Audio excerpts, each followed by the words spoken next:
السلام عليكم ورحمة الله تعالى وبركاته. الحمد لله. எல்லா போலும் அல்லாஹ் ஒருவனுக்கு ஸலாத்தும் ஸலாமும் கருணை மீது ஸல்லல்லாஹு அலைஹி வஸல்லம் அவர்கள் மீதும் அவருடைய குடும்பத்தார்கள் தோழர்கள் நம் அனைவர் மீதும் உண்டாகட்டும் என்ற துஆவோடு, அருமையான சகோதர சகோதரிகளே, இன்று இன்ஷா அல்லாஹ் 9வது தராவீஹ் 9வது ஜுஸை பற்றி பார்ப்போம். இந்த 9வது ஜுஸுல சூரத்துல் அன்ஃபால், ஆராஃபுக்கு அடுத்த சூரத்துல் அன்ஃபால் அப்படின்னு ஒரு சூறா வருது. இந்த சூறாவுடைய ஆரம்பத்தில் 2வது வசனத்திலே அல்லாஹ் இப்படி சொல்லி காட்டுவான், இன்னமல் முஃமினூன அல்லதீன, முஃமின்கள் தான் யாரு அப்படின்னு ஒரு சர்டிபிகேட் அல்லாஹ் கொடுப்பான். இது ஒரு அழகான ஒரு வசனம். மூமின்கள் யாருங்கிறதுக்கு அல்லாஹ் அந்த ஆயத்துல மட்டும் 4 சொல்றான். மற்ற இடங்கள்ல வேற வருது, 4 சொல்றான். 1, இதா தக்கிரல்லாஹ், அல்லாஹை பற்றி அவரிடத்தில் நினைவு கூறப்பட்டால் வஜிரத்த குலூபுஹும், அவங்களுடைய இதயங்கள் அப்படியே அதிரும். அல்லாஹை பத்தி பேசினாக்கா அவங்க அப்படியே உருகி போயிடுவாங்க. இது ஒரு அடையாளம் அப்படின்னு அல்லாஹ் சொல்றான். 2வது, இதா துலியத் அலைஹிம், அவர்கள் மீது குர்ஆனுடைய ஆயத்துகள் ஓதப்பட்டால் ஸாதத்துஹும் ஈமானா, அவருடைய ஈமான் அதிகமாகிவிடும். குர்ஆன் ஆயத்து அவர்களுக்கு ஓதப்பட்டால் ஈமான் அதிகமாயிடும். இது 2வது. 3வது, யுகீமுன ஸலாத்த, தொழுகை நிரந்தரமாக தொழுவார்கள். 4வது, யூஃபிகூன், அவர்கள் அல்லாஹ் கொடுத்ததிலிருந்து செலவு செய்வார்கள். இந்த 4ஐயும் அல்லாஹ் இங்கே சொல்லி காட்டுகிறான். அருமையான சகோதர சகோதரிகளை, இது பல ஜும்மாக்கள்லையும் பல நேரங்களையும் நம்ம கேள்விப்பட்ட விஷயங்கள் தான். இதுல என்ன புதுசா இருக்கு அப்படின்னா, ஒரு சின்ன ஒரு சம்பவத்தை சொல்றேன் கேளுங்க. ஒரு மனிதர் இன்னொரு மனிதர், இது அப்படியே வாங்கி பெண்டிங்ல ஜாயிண்ட் பண்ணுவேன். இப்ப நாளா சொல்லி இருக்கிறேன், நாளைக்கு ஜாயின் பண்ணுவேன். ஒரு மனிதர் ஒருத்தர் போய் கடன் கேட்கிறார், எனக்கு ஒரு 1000 காசு பொற்காசுகள் கொடு, நான் இன்ன தேதியில உனக்கு நான் திரும்ப தந்துடுறேன் அப்படின்னு சொல்லிட்டு அவர் கேட்கிறார். அதற்கு அந்த வசதியானவர், கடன் கொடுக்க தகுதி மிக்கவர், அவர் சொல்றாரு, எனக்கு நீ ஒரு சாட்சியை கொண்டு வா அப்படிங்கிறாரு. இவர் உடனே அல்லாஹ் தான் சாட்சி அப்படிங்கிறார். எனக்கு ஒரு பொறுப்புதாரி கொடு, நீ தரலைன்னா நான் யார்கிட்ட போய் கேட்கறது, எனக்கு ஒரு பொறுப்புதாரியை கொடு அப்படின்னு கேட்கிறாரு. அவரும் எனக்கு அல்லாஹ் தான் ஜாமீன் அப்படின்னு சொல்லிட்டார். அல்லாஹ் ஜாமீனா, அப்ப நான் உனக்கு 1000 பொற்காசுகள் தர்றேன் அப்படின்னு சொல்லி 1000 காசுகளை கடனா கொடுத்துட்டார். அவரு வணிகம் செய்யறதுக்காக கப்பல் ஏறி வெளியே போயிட்டார். குறிப்பிட்ட நாள் வந்துருச்சு. சொல்றது அப்படியே கேட்டுவாங்க, அது பின்னால ஒரு பெரிய சஸ்பெண்ட் இருக்கு. குறிப்பிட்ட நாள் வந்துருச்சு. அந்த நாள்ல இவர் ஊருக்கு வர முடியாம எந்த ஊருக்கு வியாபாரத்துக்கு போனாரோ அந்த ஊர்ல மாட்டிக்கிட்டார். கொடுக்க வாக்குறுதி நிறைவேற்ற முடியல. அவருக்கு கவலையா இருக்கு, அல்லாஹ் பொறுப்பு எடுத்து வச்சோமே, காசு கொடுக்க முடியலையே, என்ன பண்றது அப்படின்னு. அங்க கிடந்த ஒரு கட்டை எடுக்கிறாரு, மூங்கில் கட்டை மாதிரி ஒரு கட்டை எடுக்கிறாரு. அந்த கட்டை எடுத்து அதை 2ஆ பொளந்து 1000 பொற்காசுகளையும் ஒரு கடிதத்தையும் அதில் வைக்கிறாரு. நண்பா, இந்த உனக்கு வாங்கின காசு என்கிட்ட இந்த இருக்கு, அந்த டேட்டில் உனக்கு கொண்டு வந்து உனக்கு தர முடியல, அல்லாஹ் பொறுப்பு வச்சு நான் இந்த காசை உனக்கு நான் அனுப்பி வைக்கிறேன், இதை நீ பெற்றுக்கொள் அப்படின்னு சொல்லிட்டு ஒரு கடிதத்தை எழுதி அதுக்குள்ள வச்சு அந்த மரக்கட்டைய, யா அல்லாஹ் இதை கொண்டு போய் அந்த நண்பர்கிட்ட சேர்த்துரு அப்படின்னு கடல்ல தூக்கி வீசிட்டார். இது ஒரு சைடு, கடலுக்கு அந்த பக்கம். இந்த காசு கொடுத்தாரு பாருங்க, இந்த காசு கொடுத்தவரு இன்னைக்கு தான் அவர் தரேன்னு சொன்னாரு, ஒரு கப்பலை காணமே அவனு கடற்கரைக்கு வர்றாரு. கப்பல் எதையும் காணும். ஒரு விறகு கட்டை கிடக்குது கடற்கரை ஓரத்துல. அந்த கட்டையை வீட்டுக்கு எடுத்துட்டு வந்து அடுப்புக்காவது உதவட்டும், இவ்வளவு தூரம் வந்துட்டுமே என்று எடுத்துட்டு போறாரு. எடுத்துட்டு போய் உடைச்சா அதுக்குள்ள அவருக்குரிய சேர வேண்டிய 1000 பொற்காசுகளும் இருக்குது, அவர் எழுதுன கடிதமும் இருக்குது. எடுத்துட்டு வீட்டுக்கு வந்து அல்ஹம்துலில்லாஹ் கடன் நிறைவேறிடுச்சு அப்படின்னு போயிட்டார். இது இதோட முடிஞ்சிச்சு. கொஞ்ச நாள் கழிச்சு கப்பல் கிடைச்ச பின்னால அவர் வர்றாரு. அந்த காசு கிடைச்சோ கிடைக்கலையோ தெரியல, நான் கேட்டாருன்னா 1000 பொற்காசுகளை கொடுத்துருவோம் அப்படின்னு அவர் வர்றாரு. வந்தால் இவர் சொல்றாரு, நீ அனுப்பி வச்ச கடிதமும் காசு எனக்கு கிடைச்சிருச்சு, அல்ஹம்துலில்லாஹ், சொன்ன டேட்ல உடைய வாக்குறுதி நிறைவேற்றப்பட்டு விட்டது அப்படின்னு சொல்லி இவர் சொல்றாரு. அல்லாஹ் ஜாமீனா இருந்தான், அதனால அல்லாஹ் எனக்கு அந்த மரக்கட்டையை சேர்த்து வச்சுட்டாரு. இது உங்களுக்கு எப்படி தோணுது? இப்போ கட்டுக்கதை மாதிரி தெரியுதா? நம்ப முடியுதா? கட்டுக்கதை மாதிரி தோணுது, நம்ப முடியுதா? இல்லை, மௌனமாக தான் இருக்கிறீங்க. இது எதில் வருது தெரியுமா? உலகத்திலேயே பொய்யே உரைக்காத அல்லாஹ்வுடைய ரசூல் முஹம்மது ஸல்லல்லாஹு அலைஹி வஸல்லம் அவர்கள் தன்னுடைய தோழர்களுக்கு சொன்ன சம்பவம் இது. நான் சொன்னேன், இது யார் சொன்னது? அல்லாஹ்வுடைய ரசூல் கண்மணி ஸல்லல்லாஹு அலைஹி வஸல்லம் அவர்கள் சொன்ன செய்தி. இந்த செய்தி பனி இஸ்ரவேலர்கள் நடந்தது என்று சொல்லி குர்ஆனுக்கு அடுத்த அந்தஸ்தில் உள்ள புகாரி ஷரீஃபில் 2291வது ஹதீஸா பதியப்பட்டுள்ளது. சந்தேகம் இருந்தால் நெட்ல புகாரி பதிஞ்சிருந்தீங்க, அப்படி டக்குன்னு அடிச்சு பாருங்க. 2291வது ஹதீஸில் நான் இப்ப சொன்ன சம்பவம் இருக்கும். அப்ப நம்ம சாதாரண ஒரு ஆள் சொன்னா இந்த சம்பவத்தை நம்பாம போலாம். சொன்னது யாரு? கண்மணி ஸல்லல்லாஹு அலைஹி வஸல்லம் சொன்னாங்க. இதுல எப்படி நம்ம ஒரு பெர்சனோட சந்தேகம் வரும்? அப்ப அப்படி 2 பேர் கடன் கொடுத்தவர்களும் கடன் பெற்றுக்கொண்டவரும் வாழ்ந்திருக்கிறாங்க. கடன் கொடுத்தவரும் கடன் பெற்று, அதுதான் நம்பரை இன்னைக்கு எடுத்துட்டு வந்தேன். சில நேரம் நம்பர் சொல்லுவேன், சில நேரம் நம்பர் சொல்றது இல்லை. இப்படி நம்ப முடியாத சில செய்திகள் வந்து அதை நம்பரை சேர்த்துக்கிறது. என்ன சந்தேகம் தான் எடுத்து பார்த்துக்கிட்டோமே அப்படிங்கிறதுக்காக. சரி, இப்போ விஷயத்துக்கு வாங்க. 4 விஷயத்தை அல்லாஹ் சொல்றான். குர்ஆன் ஓதப்பட்டால் அவர்களுடைய ஈமான் அதிகமாகும். 30 நாள் நம்ம குர்ஆன் கேட்டால் நோன்பு 1ல என்ன ஈமான் இருந்துச்சதோ அந்த நோன்பு பெருநாள் இரவுல அதிகமா இருக்கணும். அப்பதான் நம்ம குர்ஆனை கேட்டதுக்கான அர்த்தம். அப்படி இருக்கான்னு நீங்கள் உங்களையே சோதித்துக் கொள்ளுங்க. 30 நாள் கேட்க முழு குர்ஆனை கேட்டு முடிச்சிட்டோம்ல. அல்லாஹ் சொல்றான் குர்ஆன் கேட்டால் இது ஈமான் அதிகமானும் அப்படின்னு சொல்றான்ல, அப்ப அதிகமாக செக் பண்ணிக்கிடுங்க.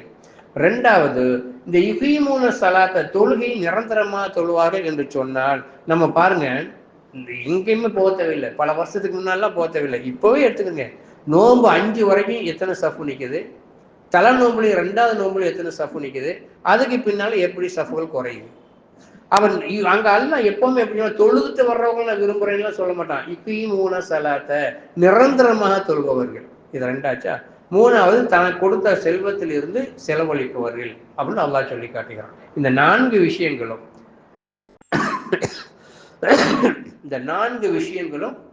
மூமின்கள், நாம் மூமின் தான் அப்படின்னா இது 4 நம்மள்ட்ட இருக்கணும்.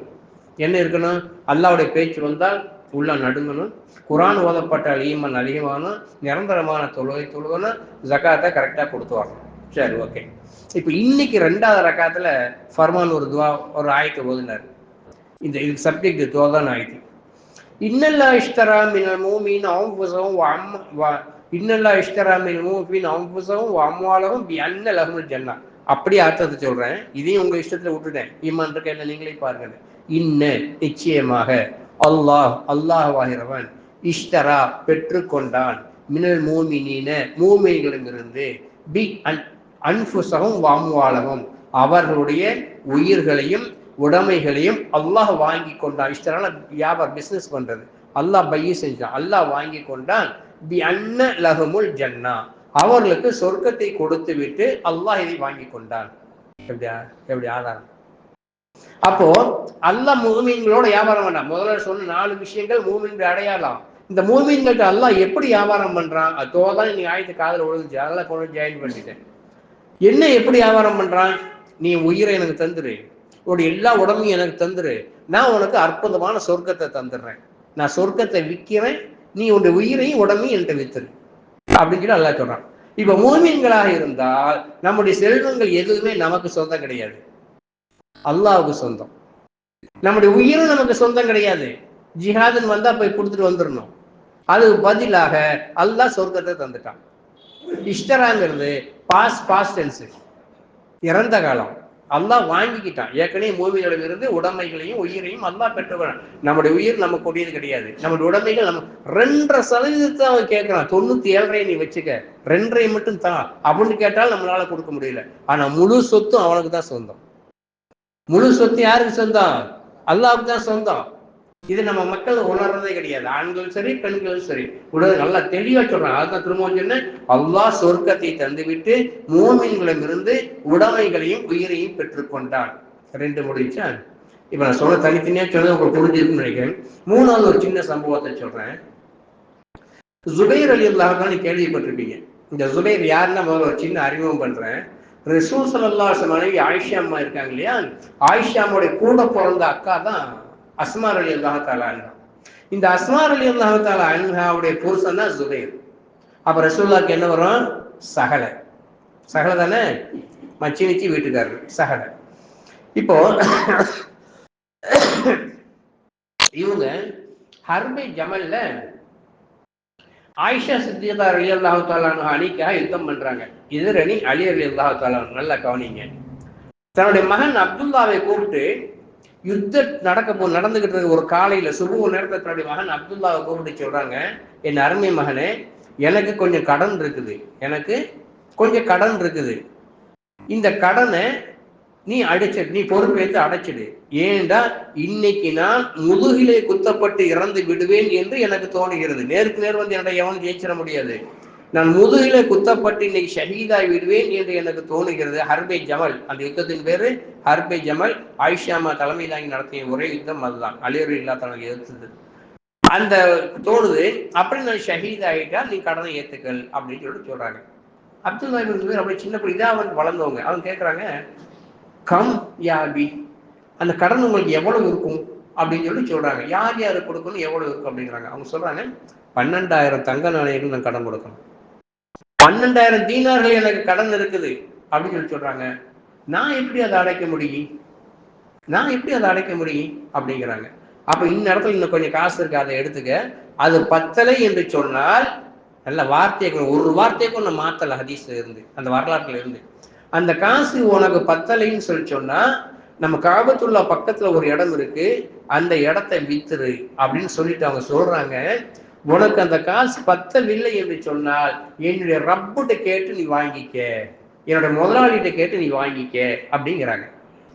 அப்துல்லா கேட்கறாங்க, மகன் கேட்கறாங்க, நீ யாருக்கும் எனக்கு வேலை செஞ்ச இது வரைக்கும் எனக்கு யாரும் தெரியலையே, நீ யார்ட்டையும் வேலை செஞ்சது மாதிரி எனக்கு தெரியலையே, நீங்க உங்க முதலாளி நீ யாரை பொறுப்பிடுறீங்க அப்படின்னு சொல்றாங்க. காபாவுடைய ரப்பாகி அல்லாஹ்தான் சொல்றேன், அவன்கிட்ட கேட்டு வாங்கிக்க அப்படிங்கிறாங்க. அதே மாதிரி லொஹருக்கும் அசருக்கும் நடுவுல அவங்க ஷஹீதாக்கப்படுறாங்க. அந்த ஷஹீதா அதே மாதிரி முதுகுல குத்தப்பட்டு இறந்துட்டாங்க. யுத்தம் முடிஞ்சு நேர அப்துல்லா இப்னு சுபைர் ரலியல்லாஹு நேர கஅபத்துல்லாஹ்க்கு வர்றாங்க. கஅபத்துல்லாஹ்ட்ட வந்து அவங்க கேட்கறாங்க, யா ரப்பல் கஅபதி, யா ரப்ப ஜுபைருடைய ரப்பே, என்னுடைய அத்தா உன்னிடத்துல இந்த 10,000 காசு வாங்க சொல்லி இருக்கிறாங்க. நான் என்னுடைய கடனை கழிக்க முயற்சி பண்ணுவேன், எனக்கு பேலன்ஸ் காசை நீ தந்துடணும் அப்படின்னு கஅபத்துல்லாஹ்ல 2 ரக்காத் தொழுது அந்த மனுஷன் வீட்டுக்கு போயிட்டார். அப்துல்லா இப்னு சுபைர் வீட்டுக்கு போயிட்டார். கொஞ்சம் காசை இருந்தவங்களுக்கு கொடுத்தாச்சு. அந்த ஹதீஸ் அப்படி எழுதுறாங்க. அப்துல்லா இப்னு சுபைர் அந்த ஹதீஸ் அறிவிக்கிறாங்க, எங்களுக்கு உள்ள நிலம் விற்கல, ரேட்டே வரல, கம்மியா கேட்கறாங்க. சில மாதங்களுக்கு பின்பு முஆவியாவிடமிருந்து எனக்கு அழைப்பு வந்துச்சு. முஆவியா யாரு? சிரியா நாட்டினுடைய, இப்ப சிரியா அல்லல் பட்டு இருக்கிற இந்த நாட்டுடைய முதல் கவர்னர் ரசூல்லா கவர்னராக நியமிச்சாங்க.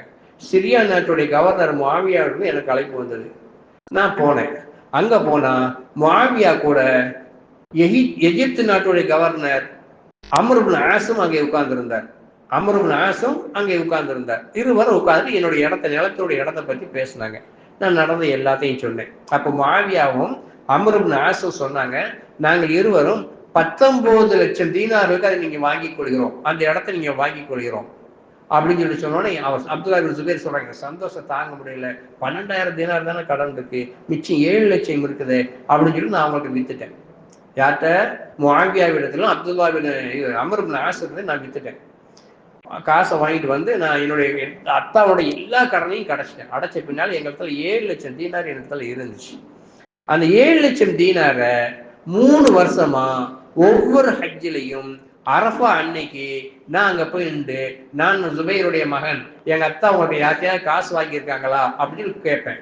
3 வருஷம் அந்த காசை நான் வச்சிருந்து என்னுடைய அத்தாவுடைய கடனை கேட்டு யாரும் வராததுனால நாங்கள் எங்களுக்குள் பாக பிரிவினை செய்து கொண்டோம், பங்கு போட்டுக் கொண்டோம். அக்கா தங்கச்சி அண்ணன் தம்பிகள் எங்க சொந்தக்காரர்கள் அந்த காசை நான் பிரித்து கொடுத்து விட்டேன் அப்படின்னு அந்த ஹதீஸ் முடியுது.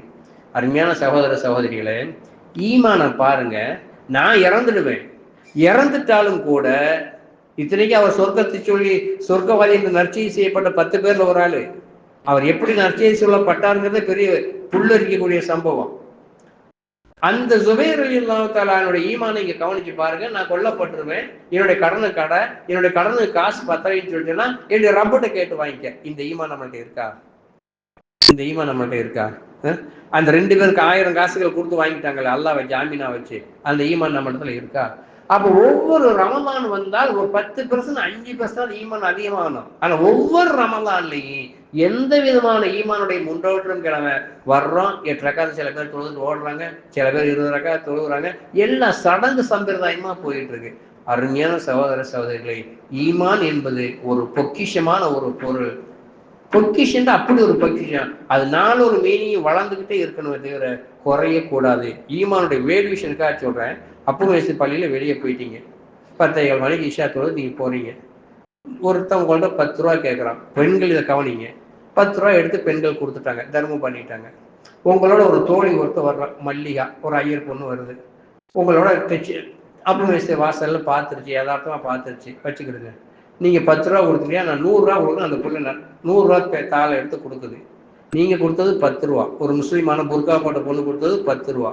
அந்த பொண்ணு கொடுத்தது 100 ரூபா. இப்ப யாருக்குங்க நன்மை கிடைக்கும்?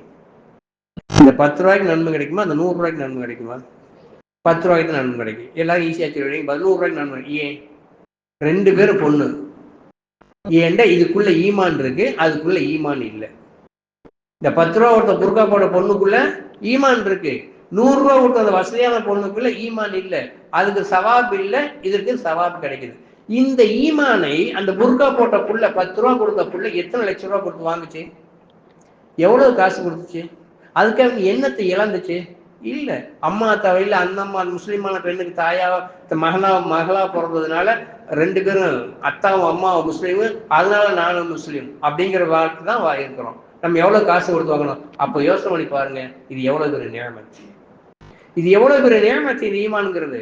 அதுக்காக நம்ம ஒண்ணுமே சொல்லணும். சாதாரண ஒரு ஆம்லெட் வாங்க சாப்பிட ஆசைப்பட்டா 10 ரூபா செலவு பண்ணணும்.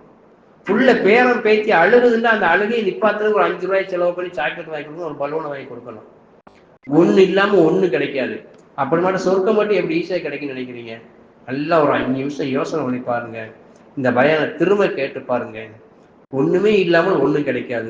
எதையாவது ஒண்ணு இழந்துதான் ஒன்றை பெற்றுக்கொள்ள வேண்டும். நேரத்தையும் கொடுக்க மாட்டேன், தொழுகவும் மாட்டேன், நோம்பும் வைக்க மாட்டேன், எதுவுமே செய்ய மாட்டேன். ஆனா இவன் சொர்க்கம் என்பது என்ன நியாயம்? லாஜிக் என்ன லாஜிக் இருக்குதுல?